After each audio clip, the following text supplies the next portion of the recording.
2023학년도 3월 학력평가 생명과학 1 해설 강의 오신 여러분 환영합니다. 자, 1번부터 20번까지 차분하게 문제 풀이해 보도록 하겠습니다. 먼저 1번, 히말라야 사냥에 대한 자료이다 라고 했는데요. 일단 가에서 털이 길고 발굽이 갈라져 있어 춥고 험준한 히말라야 산악지대에서 살아가는데 적합하다.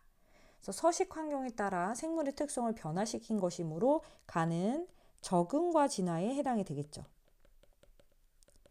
다음 나, 수컷은 단독 생활을 하지만 번식 시기에는 무리로 들어가 암컷과 함께 자신과 닮은 새끼를 만든다. 어버이가 자손을 만드는 현상이므로 생식과 유전이 되겠습니다. 낳은 자식이 또 본인을 닮게 되는 거죠. 그래서 정답은 2번. 아주 쉽게 구했을 것 같고요. 그 다음에 이제 2번으로 내려가서 세포 호흡에 대한 자료가 나왔습니다. 그래서 세포호흡 과정에서 방출되는 에너지의 약 40%는 ATP 합성에 쓰이고, 그리고 기억이 세포호흡에 이용된 결과 질소가 포함된 노폐물이 만들어진다라고 했는데요. 기억은 포도당과 아미노산 중 하나인데 질소가 포함된 노폐물이 만들어지려면 이 기억 자체에 원소에 질소가 포함되어 있어야겠죠. 따라서 기억은 아미노산이 되겠습니다. 아미노산. 그리고 질소가 포함된 노폐물의 예로는 암모니아가 있겠네요. 암모니아. 자, 그래서 기억부터 미토콘드리아에서 A가 일어난다. 미토콘드리아에서 세포호흡이 일어나고 그 결과 ATP가 합성되죠. 그래서 맞는 선지고 암모니아가 바로 질소가 포함된 노폐물에 해당되죠. 그리고 이 암모니아는 독성이 강하기 때문에 간에서 요소로 전환될 겁니다. 그리고 배설계를 통해 배설되겠죠. 디귿, 기억은 아미노산이다 라고 해야지 맞습니다. 그래서 정답은 3번이 되겠습니다. 그 다음 사람의 기관 A와 B에 대한 자료인데 각각 이자와 콩팥을 순서 없이 나타냈다라고 했습니다. 먼저 A에서 생성된 오줌을 통해 요소가 배설된다. 어디서 오줌이 생성되죠? 바로 A는 콩팥이 되겠습니다. 자, 그러면 자동으로 B는 이자가 되겠고요. 이자에서 분비되는 호르몬 A의 부족은 대사성 질환인 당뇨병의 원인 중 하나이다. 당뇨병은 제1형 당뇨병이 있었고 제2형 당뇨병이 있어요. 제1형 당뇨병의 경우는 인슐린이 부족해서 생기는 병이죠. 그렇죠? 제2형 당뇨병은 인슐린에 대해서 내성이 생기는 병이고요. 그래서 부족한 것은 제1형 당뇨병을 뜻하는 것이고 그 호르몬은 인슐린이 된다. 인슐린은 이자의 베타세포에서 분비되죠. 그래서 기억, A는 소화계에 속한다. A는 콩팥이니까 배설계에 속하고, 그리고 인슐린은 일부는 순환계를 통해 간으로 이동한다라고 했는데요. 인슐린의 표적기관은 간이죠. 그렇죠? 그래서 간으로 이동해서 작용할 겁니다. 인슐린은요, 간에서 글리코젠의 합성을 촉진시켜서 혈당량을 낮추죠. 관련된 내용 다 알고 있어야 되고요. 그다음 디귿, 고지혈증은 기억에 해당합니다. 고지혈증, 고혈압, 당뇨병 이런 것이 다 대사성 질환에 해당되죠. 그래서 니은 디귿이 맞아서 정답은 5번이 되겠습니다. 자, 그 다음 이제 4번으로 가볼게요. 결핵과 독감의 병원제를 순서 없이 나타낸 것이다. 뭐가 결핵을 나타내는 결핵균이고 뭐가 독감 바이러스일까? 힌트는 바로 여기 있죠. 세포막. 세포막이 존재한다는 것은 생물이라는 것이고 생물이 바로 결핵균이고 그리고 세포막이 존재하지 않는 간은 독감 바이러스가 되겠습니다. 기억, 간은 독감의 병원체 맞고요. 나는 스스로 물질 대사를 할 수 있죠. 세균은 단세포 원핵생물로서 효소를 갖고 있기 때문에 스스로 물질 대사를 할 수 있습니다. 다음, 가와 나는 모두 단백질을 갖는다. 그렇죠. 유전물질을 갖는다. 단백질을 갖는다. 돌연변이가 일어날 수 있다. 유단돌. 이것은 생물과 바이러스의 공통점이다. 선생님 꼭 기억하자고 했었어요. 그래서 정답은 기억 디귿이 맞습니다. 다음 5번째. 생태계에서 일어나는 에너지 흐름에 대한 학생 ABC의 설명인데요. 먼저 학생 A를 봤더니 빛에너지를 화학에너지로 전환하는 생물, 빛 에너지를 흡수해서 포도당소의 화학 에너지를 전환하는 광합성하는 생물을 물어보고 있어요. 광합성할 수 있는 생물은 생산자 맞습니다. 1차 소비자의 생장량은 생산자의 호흡량에 포함되느냐? 이게 조금 헷갈릴 수 있는데요. 우리 생산자의 총 생산량은 호흡량 플러스 순생산량의 합이죠. 근데 순생산량은 피곤 학생이 이 순생산량에 들어가죠. 피식량, 고사량, 낙엽량, 생장량. 그런데 이 생산자의 피식량이 1차 소비자의 섭식량과 똑같았고요. 이 1차 소비자의 섭식량은 또 뭘로 구성되느냐? 호흡량. 1차 소비자가 호흡에 쓰이는 양, 또 피자생배의 합입니다. 피식량, 자연사량, 생장량, 배출량의 합이죠. 따라서 포함관계를 잘 보시면 이 1차 소비자의 생장량은 1차 소비자의 섭식량 안에 포함이 되고요. 1차 소비자의 섭식량이 이 피식량과 똑같죠. 생산자의 피식량과 똑같기 때문에 생산자의 호흡량에 포함되는 것이 아니라 생산자의 피식량에 포함이 된다라고 해야지 맞습니다. 학생 B는 틀렸어요. 그리고 학생 C, 1차 소비자에서 2차 소비자로 유기물에 저장된 에너지가 이동한다. 1차 소비자가 2차 소비자한테 먹힐 때 유기물의 형태로 먹히는 거잖아요. 그렇죠? 따라서 유기물에 저장된 에너지가 이동하는 겁니다. A, C가 맞아서 3번이 정답이 되겠습니다. 6번. 어떤 과학자가 수행한 탐구이다 라고 했는데요. 먼저 가 내용을 읽어보면 뒷날개에 긴 꼬리가 있는 나방이 박쥐에게 잡히지 않는 것을 보고 이 긴 꼬리가 있으면 이 나방이 박쥐에게 잡히지 않는데 도움이 된다고 생각했다. 그렇죠? 그리고 A랑 B로 나눈 후 A에서는 긴 꼬리를 그대로 뒀대요. 변화시키지 않고 그대로 둔 이 집단은 우리가 대조군이라고 부르죠. 그리고 긴 꼬리를 제거해버린, 변화시킨 이 B는 실험군이 되겠습니다. 그래서 지금 일정 시간 박쥐에게 잡힌 나방의 비율을 조사를 했네요. 그럼 이 실험에서 꼬리의 제거 여부가 조작 변인이 되는 것이고 그에 나타난 결과, 실험 결과가 바로 종속 변인이 되는 것이므로 박쥐에게 잡힌 나방의 비율이 종속 변인입니다. 근데 기억이 니은보다 높았다라고 하네요. 그리고 나서 무슨 결론이 나왔느냐? 긴 꼬리는 이 나방이 박쥐에게 잡히지 않는데 도움이 된다. 즉, 긴 꼬리를 그대로 두었을 때 박쥐에게 잡힌 나방의 비율은 더 적어져야 되는 거죠. 잡히지 않는데 도움이 됐기 때문에. 그럼 긴 꼬리를 그대로 둔 A 집단에서가 박쥐에게 더 잡아먹히지 않을 겁니다.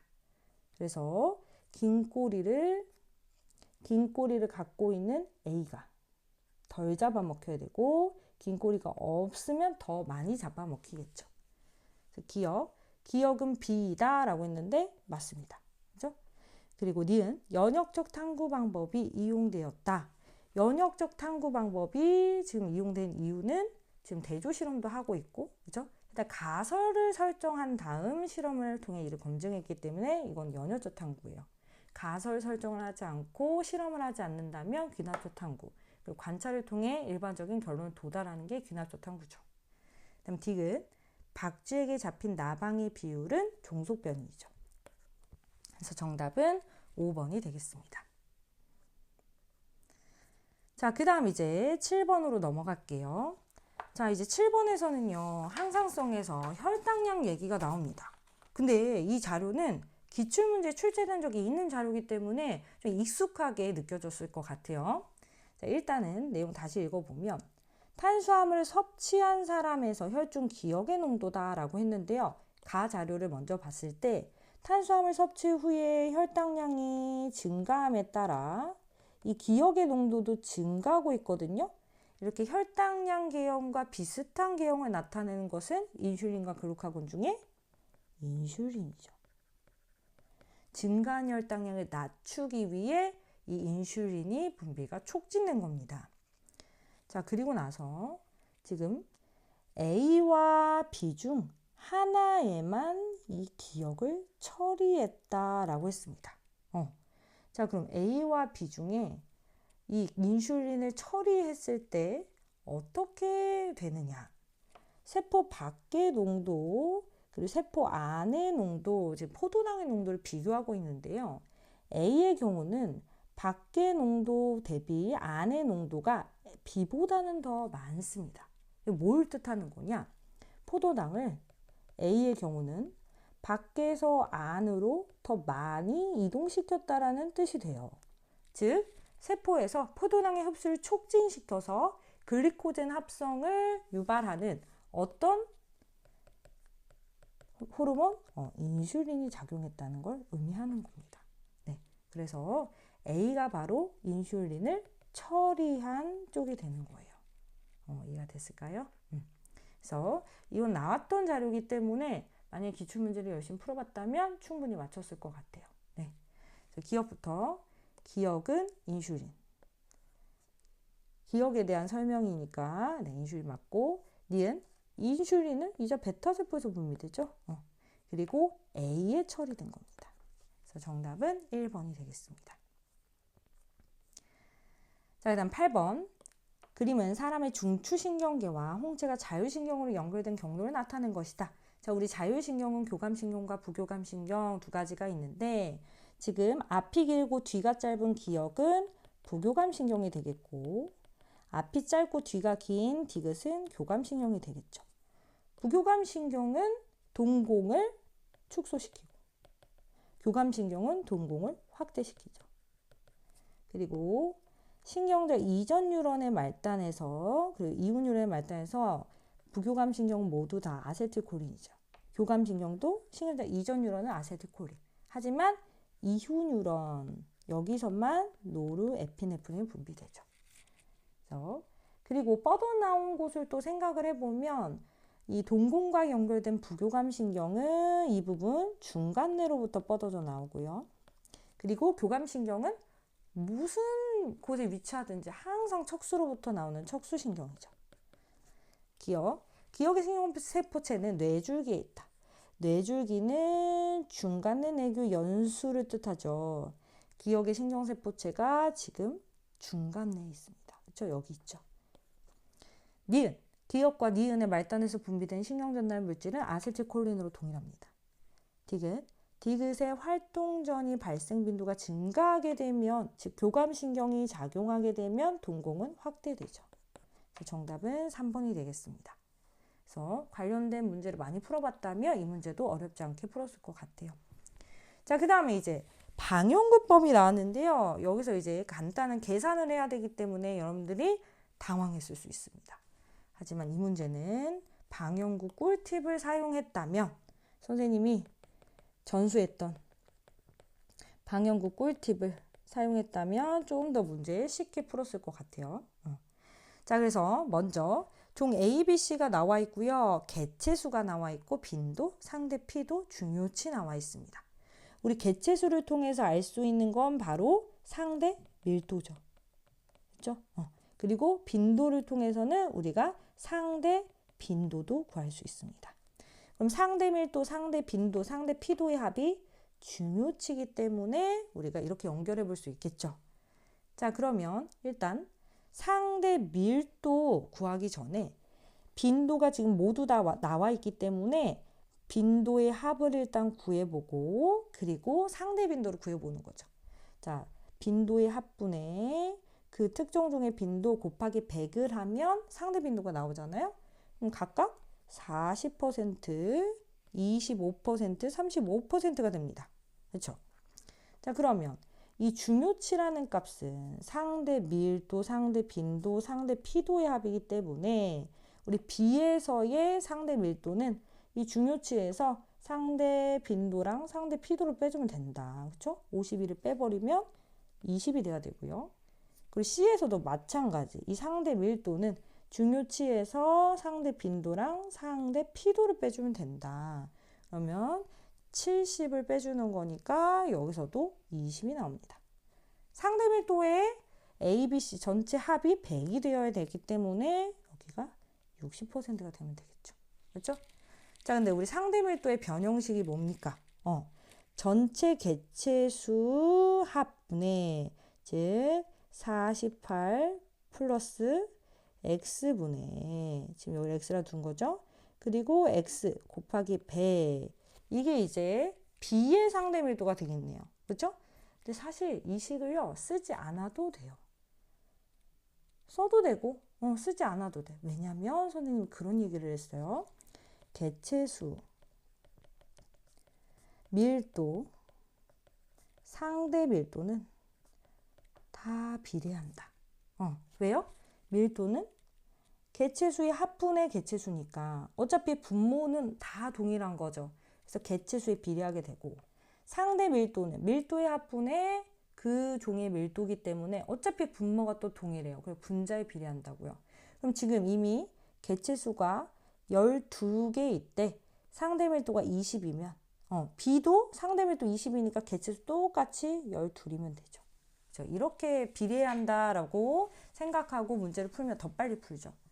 자, 그래서 지금 A에서 중요치만 빈칸으로 남아있는데 60, 40, 38을 더하면 138. 따라서 중요치가 가장 높은 종은 A가 되겠습니다. 그래서 A가 2군집의 우점종이네요. 기억, A의 상대 빈도는 40% 맞습니다. B의 개체수는 12개죠. 우점종은 A가 되겠습니다. 그래서 정답은 기억이 되겠네요. 그래서 선생님이 방영국 꿀팁에서 줬던 내용 활용하면 좀 빨리 풀 수 있는 문제예요. 자, 그 다음에 이제 10번 보도록 하겠습니다.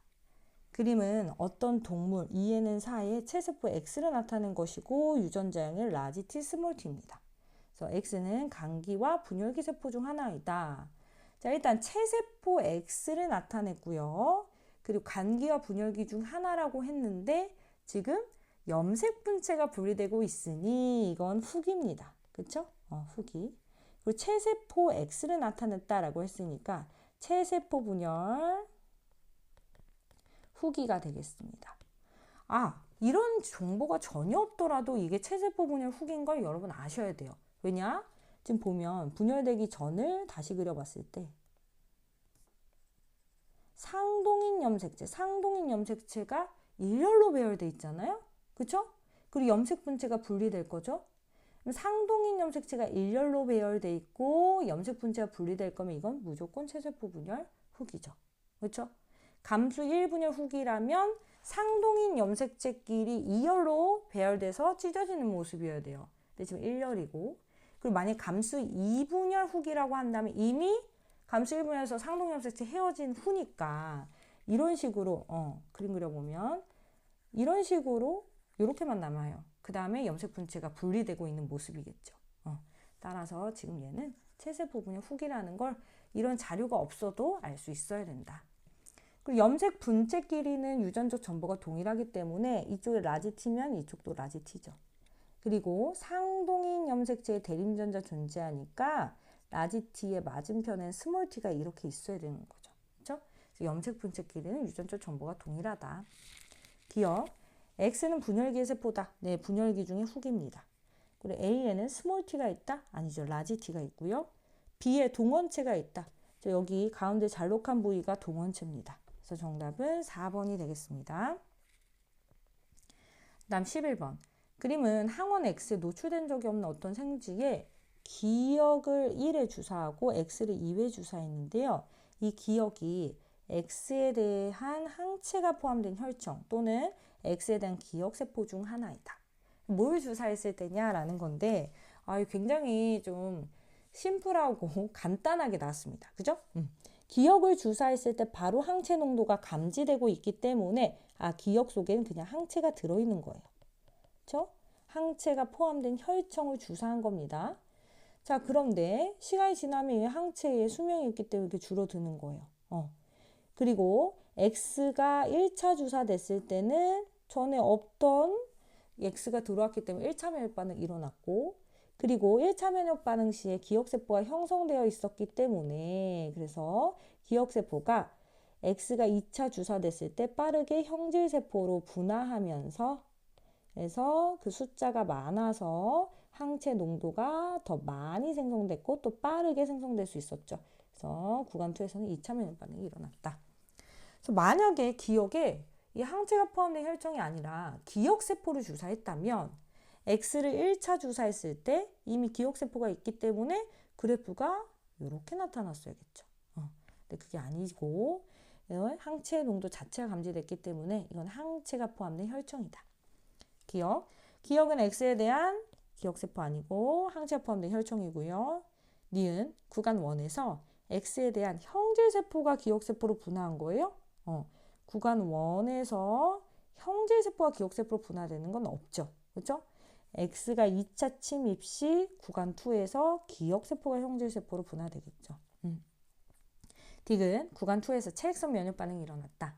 항체가 생성돼서 항원과 결합하여 항원항체 반응을 하면 체액성 면역 반응이죠. 맞습니다. 항체가 생성됐고 항원항체 반응을 하고 있기 때문에 체액성 면역 반응이 일어난 거죠. 그다음 12번. 지금 그림은 티록신 분비 조절 과정의 일부를 나타낸 것이다. A는 갑상선과 내하수체 전엽 중 하나이고 기억과 니은은 TRH와 TSH 중 하나이다 라고 했는데요. 일단 시상하부에서 분비되는 호르몬 TRH죠. TSH 방출 호르몬. 그럼 뇌하수체 전엽이 표적기관이고요. 뇌하수체 전엽에서 TSH, 갑상샘 자극 호르몬이 분비되고 갑상샘에서 티록신이 분비되죠. 그럼 간과 근육의 물질 대사가 촉진돼서 체온이 증가하게 될 겁니다. 기억, A는 뇌하수체 전엽이다. 맞고요. 니은은 TSH죠. 혈중 티록신 농도가 증가하게 된다면 음성 피드백이 일어나기 때문에 원인이 되는 TRH 감소, TSH 감소가 일어나야 되죠. 그래서 기억의 분비는 억제되어야 됩니다. 음성 피드백도 이해하고 있어야 되죠. 그래서 12번까지 해서 두 번째 페이지까지 마무리가 됐습니다. 자, 그 다음 13번. 사람의 유전 문제가 3페이지에서 처음 이렇게 나왔는데 조금 어렵게 느껴질 수 있지만 사실 기출문제를 충분히 연습을 했다면 풀 수 있었을 거예요. 혹시 풀지 못했더라도 선생님과 함께 어느 부분이 모자랐는지 한번 봅시다. 13번. 지금 상염색체에 있는 한 쌍의 대임전자에 의해서 결정되며 대임전자 종류가 3개죠. 무슨 유전이에요? 복대임 유전입니다. 근데 표현형이 A별식 혈액형처럼 4가지가 나와요. 그럼 처음에 어떤 생각을 했을 거냐면 A별식 혈액형처럼 공동우성이겠구나. 또는 공동열성이어도 4가지가 나옵니다. 그렇죠? 2가지 다 일단 열려있는 상태로 생각을 했었어야 돼요. 다음 유전자형이 이런 사람과 이런 사람이 표현형이 같대요. 자, 첫 번째 이 사람은 A에 의한 표현형이 나타나겠고 이 사람도 A에 의한 표현형이 나타난다는 것은 A가 B에 대해서 우성이라는 겁니다. 그렇죠? 자, 그런데 두 번째를 잘 해석해야 돼요. AD인 사람과 DD인 사람은 표현형이 다르답니다. 다르다. 뒤에는 D에 의한 표현형이 나타날 건데 얘가 D에 의한 표현형이 나타나면 안 된다라는 거죠. 그러면 D에 의한 표현형이 나타나지 않으려면 어떤 경우가 있을 수 있냐면 둘 다 공동우성인 경우 또는 A에 의한 표현형이 나타나는 경우 2가지가 되겠죠. 자, 먼저 첫 번째의 경우는 A와 D 사이에 우열관계가 없는 경우입니다. 그렇죠?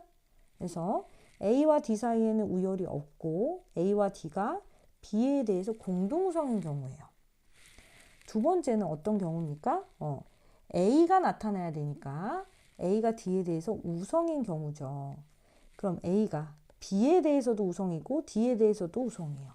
그렇죠? 그래서 B와 D는 A에 대해서 공동 열성이 되는 이런 경우예요. 자, 그러면 2가지를 써볼 텐데요. 첫 번째는 A와 D가 B에 대해서 공동 우성인 경우, 두 번째는 A가 B와 D에 대해서 우성이고 B, D는 A에 대해서 공동 열성인 경우. 자, 그러면 이제 힌트가 나오는데 바로 이겁니다. 유전자형이 A, B인 아버지와 B, D인 어머니 사이에서 기억이 태어날 때, 자, A, B와 B, D 사이에서 기억이 태어날 때 아버지와 같을 확률, 어머니와 같을 확률 각각 4분의 1씩 나와야 된다.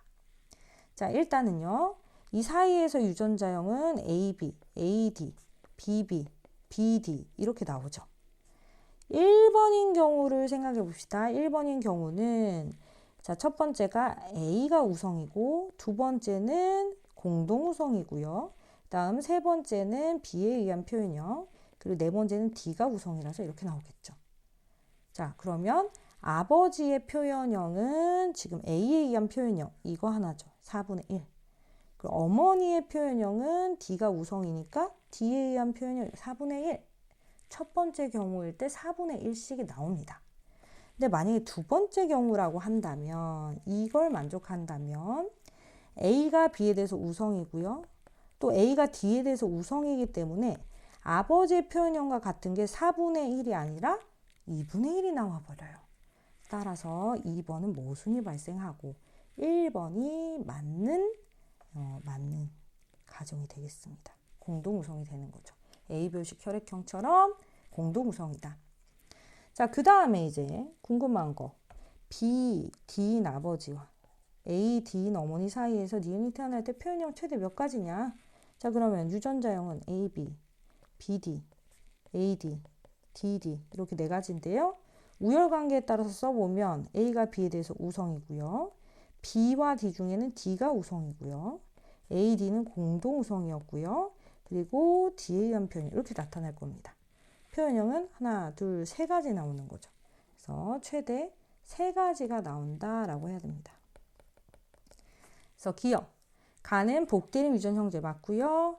A는 D와 불완전한 우성이죠. A는 D와 우열이 없다. 그 다음 A는 세 가지.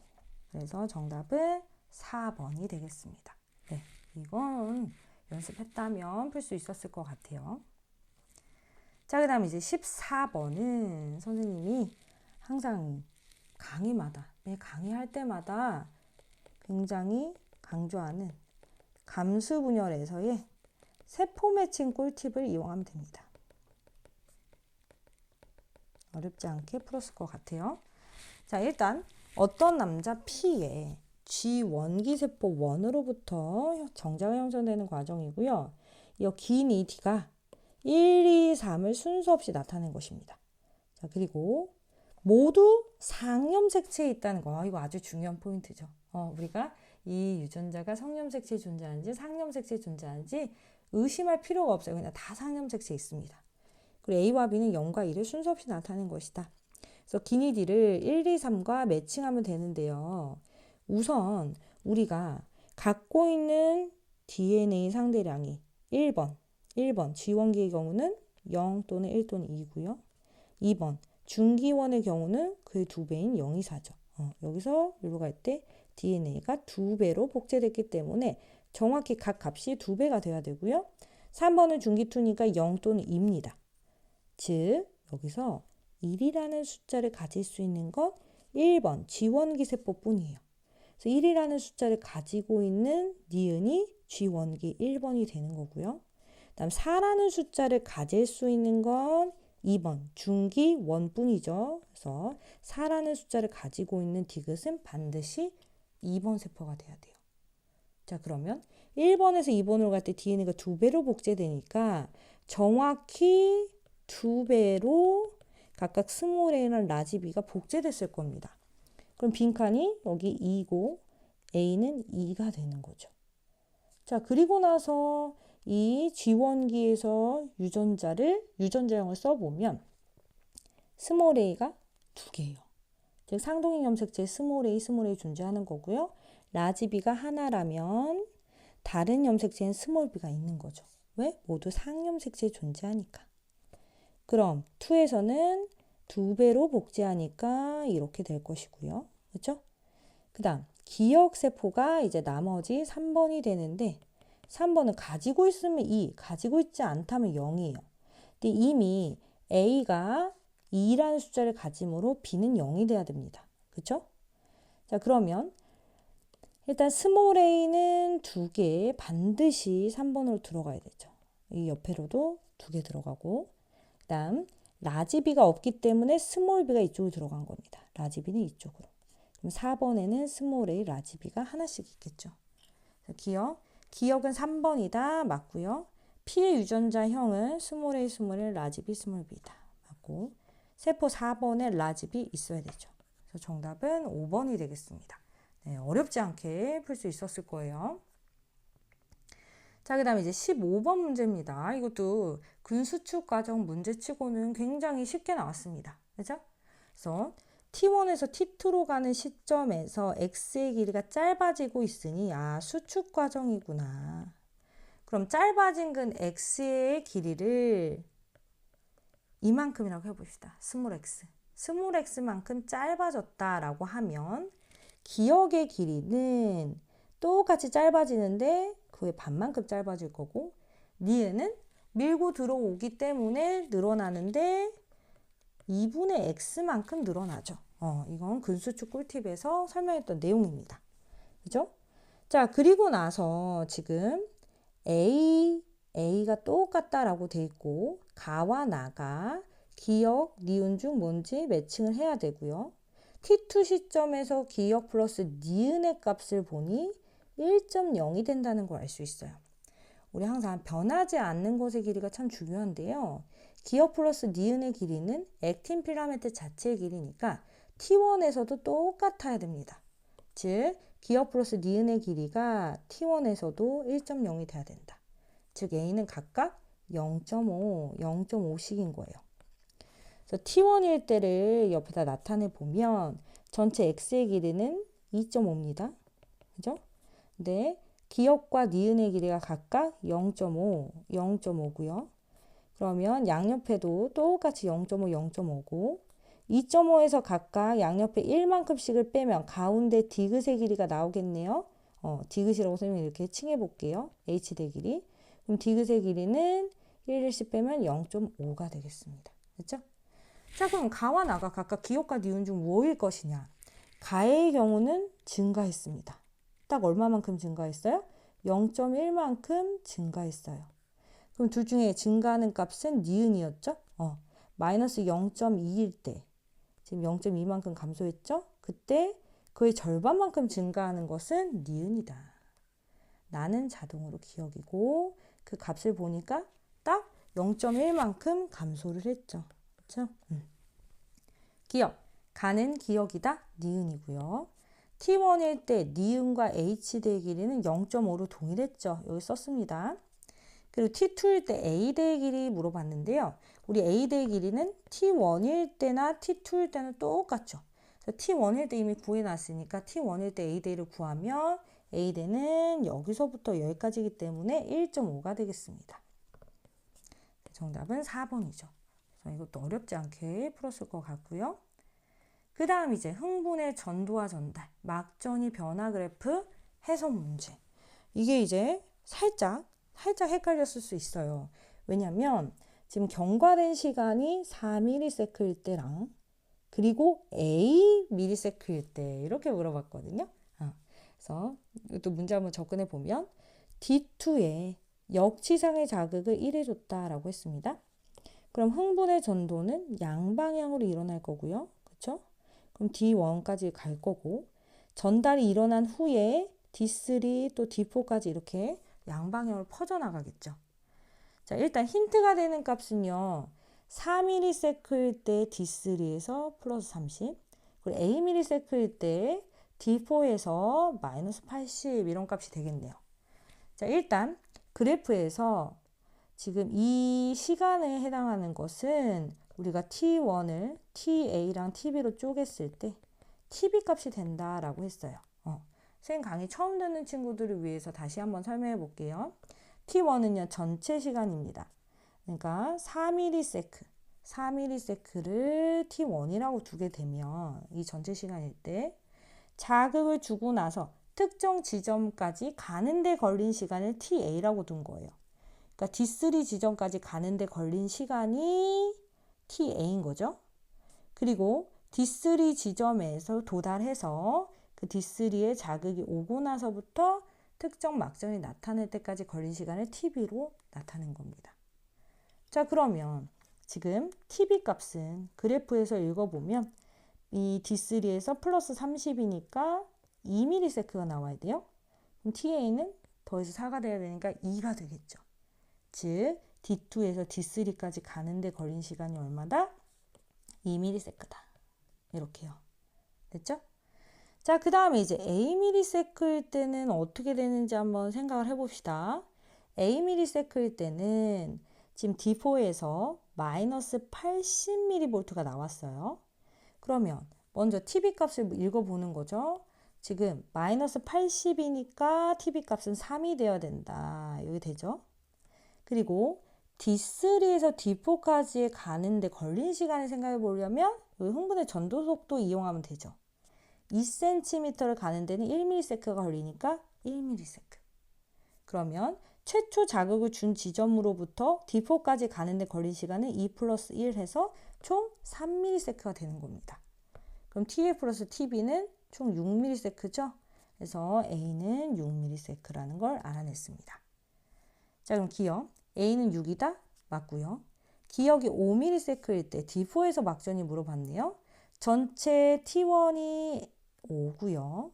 TA 플러스 TB로 나타내야 되는데 지금 TA 값은 얼마냐? 즉 D2에서 D4까지 가는데 걸린 시간 아까 3이다 라고 했죠. 그래서 3이고요. 그리고 TB는 그럼 2가 돼야겠네요. TB 값 2일 때 읽어보면 플러스 30mV 맞습니다. 이번엔 기억이 3ms일 때 D1과 D3에서 모두 탈분국이 일어나느냐 물어보고 있습니다. 일단 D1까지 가는데 걸린 시간 TA는 2cm를 1ms가 가니까 4cm면 2ms죠. 그렇죠? 근데 D2에 자극을 주고 D3까지 가는데 걸린 시간도 2ms예요. 즉 TA 값이 2ms로 동일한 겁니다. 즉 T2에 자극을 주고 나서 동시에 D1과 D3에 도달하는 거예요. 즉 둘의 TA 값이 2로 동일하고요. TB 값은 1로 동일합니다. 그럼 1을 그어봤을 때 그래프에서 탈분국 중이구나. 모두 탈분국이 일어나고 같은 지점일 겁니다. 그래서 정답은 5번이 되겠습니다. 자, 그 다음에 이제 17번. 네, 이 17번 문제가 조금 복잡해 보이죠? 그쵸? 그래서 아마 이 20문제 중에 가장 시간이 많이 걸린 문제를 꼽으라면 이 17번이 될 것 같습니다. 네, 조금 까다롭지만 그래도 충분히 풀 수 있었을 것 같아요.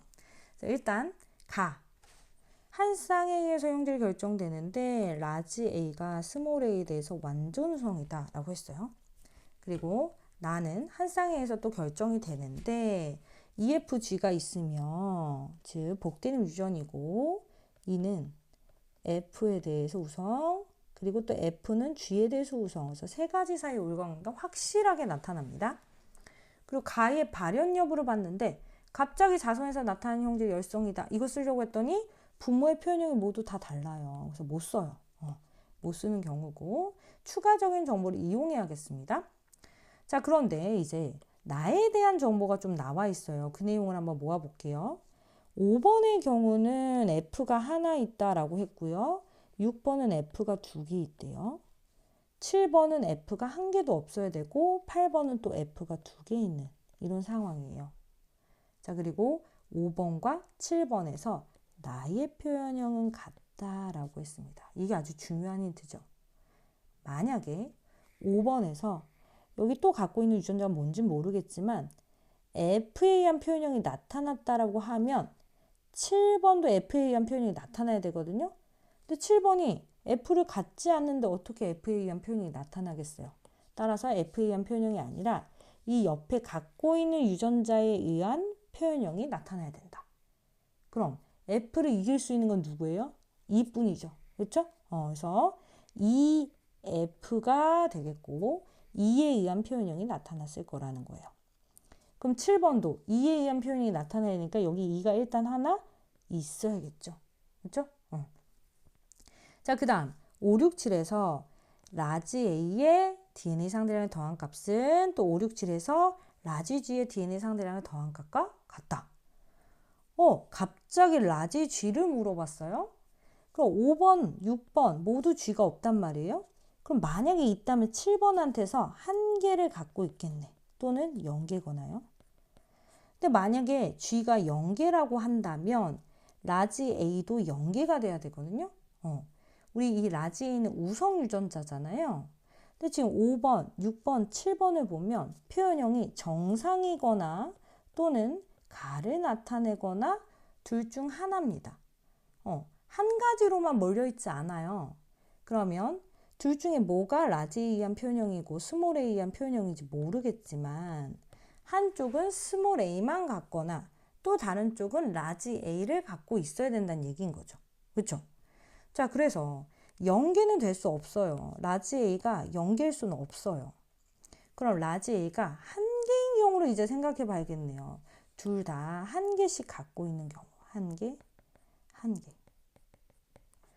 자, 그럼 만약에 지금 5번과 7번이 나타낸 표현형인 정상의 우성이라고 해본다면 그럼 정상인 5번과 7번은 라지 A 유전자를 가져야겠죠. 근데 한 개만 가져야 된다면서요. 따라서 라지 A는 정상 유전자가 아니라 가 유전자가 돼야겠습니다. 이 라지 A를 정상이라고 한다면 5번, 7번이 라지 A를 모두 다 갖고 있어야 되기 때문에 따라서 6번이 라지 A를 하나 갖고 있고요. 그리고 나머지 하나는 스몰 a가 돼야겠죠. 라지 A 총 개수가 한 개여야 되므로 그럼 7번이랑 5번은 스몰 a, 스몰 a, 스몰 a, 스몰 a 이렇게 가져야 되는 겁니다. 그 7번에서 라지 G가 한 개여야 되니까 여기 이렇게 들어가야겠네요. 그렇죠? 그래서 다시 정리를 예쁘게 해보면 5번은 나에 대해서 EF, 가에 대해서는 스몰 a, 스몰 a 6번은 FF, 라지 A, 스몰 a, 7번은 라지 E, 라지 G, 그리고 스몰 a, 스몰 a 이렇게 되겠습니다. 자, 그리고 나서 이제 그럼 궁금한 건 뭐냐면요. 얘가 어느 염색체에 있느냐. 만약에 이게 지금 우성 유전이니까 우성 X에 있다면 남녀 여유를 만족해야 되죠. 그렇죠? 선생님이 가계도 꿀팁에서 얘기했던 건데 만약에 남녀 여유를 만족하지 않는다면 X 염색체 유전이 아니므로 상 염색체 유전이 되는 건데요. 지금 여기 그 부분이 보이죠. 아버지가 유전병인데 딸이 유전병이 아니다. 남녀의 성립을 안 하니까 우성 X 유전이 아니고 상 염색체 유전이 되겠습니다. 됐죠? 자, 그리고 이 나의 형질 같은 경우는 남자든지 여자든지 다 쌍으로 이 유전자를 갖고 있기 때문에 얘도 상 염색체 존재해요. 그렇다면 혹시 연관이진 않을까? 이게 이제 궁금한 겁니다. 그 밑에서 심지어 나에서 연관관계를 물어보고 있어요. 자, 그럼 혹시 연관이진 않을까라고 생각하면서 가정을 해보겠습니다. 만약에 가와 나가 연관이라면? 가와 나가 연관이라고 생각했을 때 혹시 모순이 발생하진 않는지 보는 거죠. 자, 일단 오른쪽에서 보면 8번에서 이 정상입니다. 스몰 a, 스몰 a죠. 그럼 아버지와 어머니로부터 이걸 하나씩 하나씩 물려받을 거예요. 따라서 8번에 스몰 a, 라지 f를 3번과 4번이 하나씩 줘야 되는 이런 상황이죠. 근데 4번은 나머지 염색체에 가래 나타내는 라지 a가 반드시 있어야 되고요. 자, 그럼 7번도 마찬가지. 부모로부터 이거 하나씩 하나씩 받아야 되는데 지금 문제는 스몰 a를 만약에 4번한테서 받았다면 라지 E나 G가 연관이 아니라 무조건 F가 연관이어야 된다는 겁니다. 그렇죠? 라지 A를 받으면 안 되니 이 염색체를 받아야 되는데 F가 와야 되는데 E나 G가 같이 오고 있잖아요. 따라서 모순이 발생하게 됩니다. 그래서 가와 나는 연관이 아니다라는 겁니다. 그래서 이 부분은 다 지우고 연관은 아니라는 거. 네. 자, 그러면 이제 기억. 가는 우성형질이다 라고 했는데 가가 아까 우성형질이죠. 같은 염색체에 있지 않고요. 이 아이가 가와 나의 표현형이 모두 7번과 같을 확률 물어보고 있네요. 그럼 먼저 가에 대해서 7번과 같을 확률. 가에 대해서는 지금 정상일 확률 구하면 되고요. 독립이기 때문에 나에 대해서 7번처럼 지금 2에 의한 표현형이 나타날 확률 각각 구해서 곱해주면 되겠습니다. 자, 일단 이 둘 사이에서 정상인 스몰 a 나올 확률은 2분의 1이죠. 그리고 라지 2의 이런 표현이 나타나려면 4개 중에 이 2개만 해당이 되죠. 2분의 1. 그래서 4분의 1이 되겠습니다. 그래서 정답은 4번 이렇게 잘 구하셨으리라 믿습니다. 다음 가와 나는 터스와 종간 경제를 순서 없이 나타냈대요. 그래서 먼저 가를 봤더니 은어개체군이 나왔습니다. 대표적인 텃세를 하는 개체군이죠. 그래서 일정 공간을 차지하고 다른 개체의 접근을 막는다. 그래서 개체군 내의 상호작용 유형 중 하나입니다. 그 다음 두 번째, 같은 곳에 서식하던 애기 집신벌레와 집신벌레 중 애기 집신벌레만 살아남았다. 이건 경쟁 베타 원리가 보이고 있으므로 종간 경쟁이 되겠습니다. 즉 개체군 간의 상호작용의 유형, 서로 다른 종간의 상호작용 유형이죠. 기역, 간은 텃세고요. 기역과 니은은 서로 다른 종입니다. 서로 다른 개체군 간의 상호작용이라는 것은 서로 다른 종 간의 상호작용이죠. 나가 일어나게 되면 기역과 니은은 모두 손해죠. 종간 경쟁은 둘 다 모두에게 손해다. 정답은 그래서 2번이 되겠습니다. 그 다음 19번 보도록 하겠습니다. 아마도 이번 학평에서 두 번째로 어려운 문제를 꼽으라면 이 19번이 될 것 같습니다. 네, 그래서 사람의 유전병과 관련된 문제고 DNA 상대량 자료가 나와 있기 때문에 또 굉장히 겁을 먹었을 것 같아요. 일단 내용부터 읽어보면 서로 다른 세 개의 상염색체에 있는 세 쌍의 대림존재에서 결정이 된다. 다행히 어느 위치에 있는지 알려줬어요. 상염색체 있습니다. 그리고 서로 다 독립이에요. 그래서 1, 2, 3에 각각이 들어있는 DNA 상대량을 나타낸 건데 기역과 니은은 1과 2를 순서 없이 나타낸 것이다. 라고 했고요. 3개 중에 2개는 그냥 정상적인 세포고 돌연변이 일어나는 염색체가 없으니 정상적인 세포고 나머지는 중복이 일어나서 즉 일부가 옮겨 붙어서 DNA 상대량이 증가한 염색체가 있다. 그러니까 셋 중에 하나는 뭔가가 증가해야 되는 겁니다. 그리고 그 증가한 유전자가 라지 A나 스몰 B 중 하나이다. 이런 힌트도 있네요.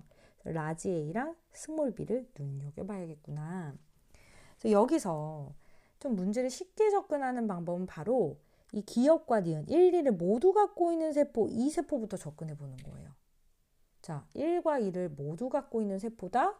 그러면 만약에 정상적이라면 이건 G원기 세포여야 돼요. 이건 선생님 세포 매칭 꿀팁이나 아니면 비분리 꿀팁에서 다 설명했던 내용이에요. 1과 2를 동시에 가진다? 이건 G원기다. 자, 그럼 정상적이라면 G원기여야 되고 G원기에서 상염색체에 존재하는 대림존재의 합은 2가 되어야 되는데 지금 2가 아니라 1이죠. 그쵸? 따라서 G원기가 아니구나. 즉 정상적인 세포가 아니라 이 2가 바로 중복이 일어나는 세포라는 거. 중복이 일어나는 세포. 얘를 찾아내는 게 중요한 거죠. 자, 그러면 중복이 일어나서 DNA 상대량이 증가했어야 하는데 라지 A가 증가한 건지 봤더니 한 개만 갖고 있네요. 우리가 정상적인 생식세포라면 생식세포에서 상염색체에 존재하는 그 어떤 특정 대림존재의 DNA 상대량 합이 1이 되어야 되거든요. 그쵸? 이건 뭔가 증가한 게 아니라 그냥 정상적으로 생식세포에 이 라지 A를 한 개만 갖고 있는 겁니다. 자, 그렇다면 라지 A에선 문제가 없었기 때문에 스몰 b에서 중복이 일어났어야겠네요. 따라서 한 개만 가져야 될 걸 2개 가진 거. 이 니은이 바로 2라는 걸 알 수 있는 겁니다. 그래서 정상적인 생식세포라면 스몰 b가 한 개만 있어야 되는데 지금 2개를 갖고 있다. 그 라지 D는 그러면 정상적으로 한 개 갖고 있었어야겠죠. 그렇죠? 자, 그럼 나머지 1번이나 3번은 정상적인 세포예요. 근데 정상적인 세포에서 이렇게 1과 2를 동시에 가진다는 건 무슨 기라고요? G원기라고요. G원기에서 상염색체에 존재하는 대림존재 DNA 상대량이 2가 돼야 되니까 1, 그리고 여기도 기역은 1이 돼버렸기 때문에 이쪽도 1, 여기도 빈칸 채우면 1이 됩니다. 더해서 2가 돼야 되니까요. 그리고 유전자형이 나오네요. 유전자형. 라지 A 하나, 스몰 A 하나 갖고요. 스몰 B를 2개 갖고요. 라지 D, 스몰 D를 1개씩 가집니다. 그래서 유전자형이 이렇게 나옵니다. 그리고 3번의 경우는 니은으로 채워줘야 되는데 니은이 2가 돼야겠죠? 기억이 1이기 때문에 얘는 2다. 그리고 라지 D랑 스몰 d 중에 스몰 d만 갖고 있으니까 핵상이 n이며, 그리고 2개씩 갖고 있으니까 이건 중기 2죠. 핵상이 n인데 아직 염색 분체 분리 전이라서 2개. 가지면 2개, 갖지 않으면 0개. 이게 중기 2죠. 빈칸 또 채워보면 더해서 2가 돼야 되니까 빈칸이 이렇게 채워집니다. 그래서 이건 감수 분열 꿀팁, 세포 매칭 꿀팁 플러스 비브리 꿀팁을 다 사용하면 문제 빠르게 풀 수 있어요. 네. 기억은 2이다 라고 했는데 1입니다. A는 B이다 라고 했는데 네, B에서 스몰 b에서 중복이 일어난 거다. 유전자형은 스스, 가운데가 스스가 돼야 되죠. 그래서 니은만 맞아서 정답 2번이 되겠습니다. 자, 그 다음 20번 마지막이네요. 동물 A와 B의 세포 가나다에 있는 염색체 중 기억을 제외한 나머지 모두를 나타낸 것이다. 이게 2023학년도 그러니까 바로 작년 수능이죠. 따끈따끈한 수능 문제와 매우 유사한 문제예요.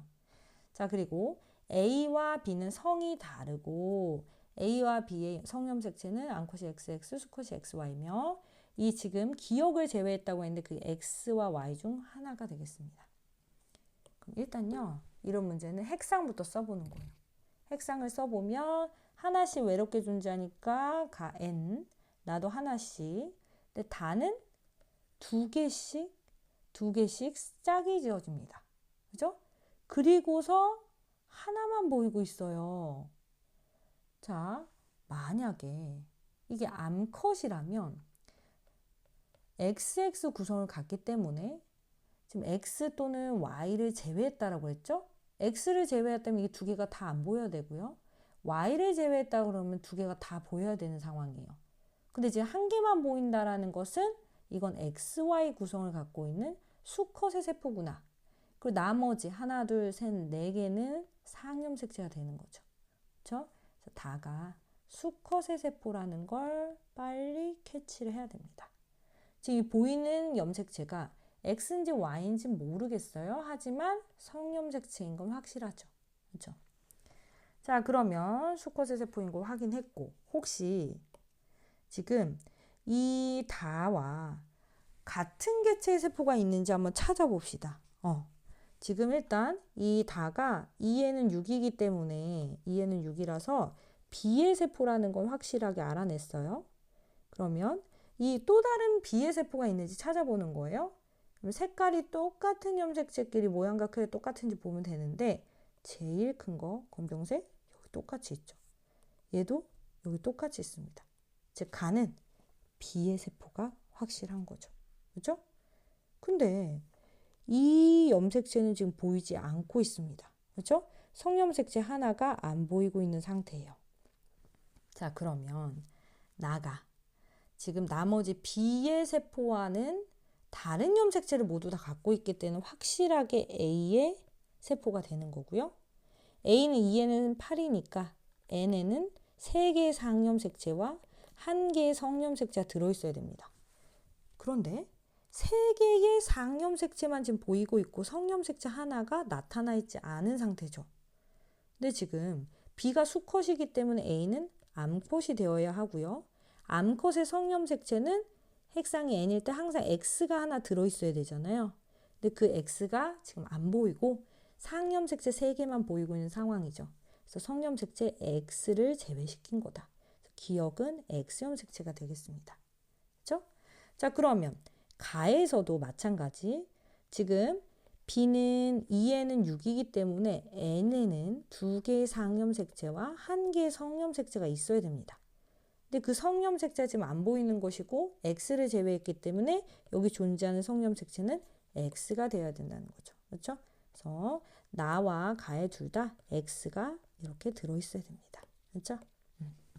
그래서 기억부터 기억은 X염색체다. 네, X염색체를 제외한 것이고요. 가에서 상염색체의 수는 2개죠. 2개다. 나는 수컷이 아니라 암컷의 세포입니다. 그래서 정답은 1번이 되겠습니다. 네, 이렇게 해서 총 20문항을 다 풀어봤는데요.